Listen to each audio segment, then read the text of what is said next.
Okay guys, it's Caleb. I'm back with some exciting news. I've been trying to figure this out and had another person ask about it, went a little bit deeper into looking for it. So let's hop right in and let me show you. So I am in a 2025 GMC Yukon Denali with the reserve package and a advanced trailering technology package.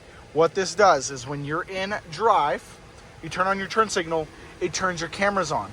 So if you have that option, I'll show you on the window sticker as well. I've checked on Denali Ultimates, I've checked on AT4 Ultimates. I've got an AT4 Ultimate next to me. I'm gonna make another video on that. But you go into settings, you make sure it's on. And I've made a how-to video on this as well. Turn signal activated view, make sure that's on. So then, once again, you go into drive, you turn your turn signal on, and it'll show you. So you have essentially a blind spot monitor with your cameras. I gotta say that is pretty cool, and this thing is absolutely loaded. Let me know if y'all have any other questions. I finally tracked down the answer for this one, but let me kind of show you. This is going to be backwards on the window sticker. Let me go and turn this truck off here. But on the window sticker, you have the enhanced trailering technology package. It's going to be hard to see.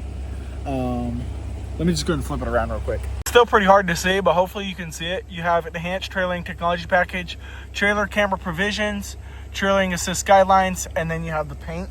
Now, if you got to the back, and then we'll end the video after this, you go ahead and take this little guy off. This is another way you can tell if you don't have your window sticker, or you're not in the settings menu. Let me take this off all the way. Super easy, actually, just 2 clips. You have the interior and exterior for this extra option. So if you have a boxed in trailer, you can also essentially see through the trailer, but also inside of it.